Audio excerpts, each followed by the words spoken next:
بسم اللہ الرحمن الرحیم۔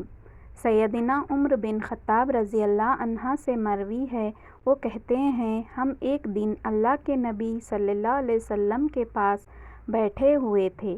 اچانک ہمارے پاس ایک آدمی آیا، اس کے کپڑے بہت زیادہ سفید اور بال بہت زیادہ سیاہ تھے، نہ تو اس پر سفر کی کوئی علامت نظر آ رہی تھی اور نہ ہم میں سے کوئی اسے پہچانتا تھا۔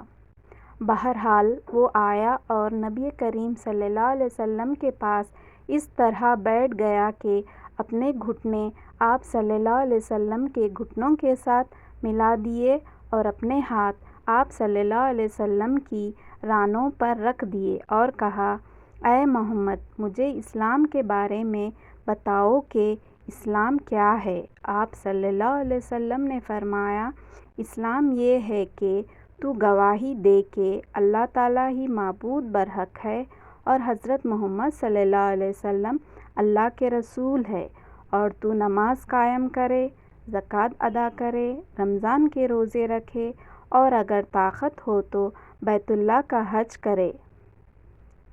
اس نے آگے سے کہا، آپ نے سچ کہا ہے۔ ہمیں بڑا تعجب ہوا کہ یہ شخص سوال بھی کرتا ہے اور تصدیق بھی کرتا ہے۔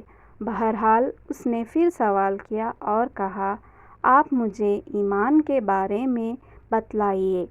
آپ صلی اللہ علیہ وسلم نے فرمایا، ایمان یہ ہے کہ تو اللہ تعالیٰ، فرشتوں، کتابوں، رسولوں، آخرت کے دن اور ساری کی ساری تقدیر، وہ اچھی ہو یا بری، پر ایمان لائے۔ اس نے کہا، جی آپ نے سچ کہا ہے۔ اس نے تیسرا سوال کرتے ہوئے کہا، اب آپ مجھے احسان کے بارے میں بتائیے، احسان کیا ہوتا ہے؟ آپ صلی اللہ علیہ وسلم نے فرمایا، احسان یہ ہے کہ تو اللہ تعالیٰ کی اس طرح عبادت کرے کہ گویا تو اسے دیکھ رہا ہے، اور اگر تو نہیں دیکھ رہا تو تجھے دیکھ رہا ہے۔ اس نے پھر سوال کیا، آپ مجھے قیامت کے بارے میں بتائیے۔ آپ صلی اللہ علیہ وسلم نے فرمایا، مسئول قیامت کے بارے میں سائل سے زیادہ علم نہیں رکھتا۔ اس نے کہا، تو پھر آپ مجھے اس کی علامتوں کے بارے میں بتا دیں۔ آپ صلی اللہ علیہ وسلم نے فرمایا، وہ یہ ہے، لونڈی اپنی مالکہ کو جنم دے گی، تو دیکھے گا کہ ننگے پاؤں، ننگے جسموں والے بکریوں کے چرواہے عمارتوں پر غرور کریں گے۔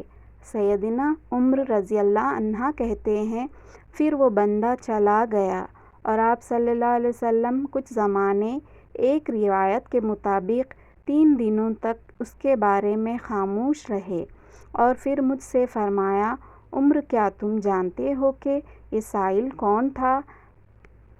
میں نے کہا، جی اللہ اور اس کا رسول ہی بہتر جانتے ہیں۔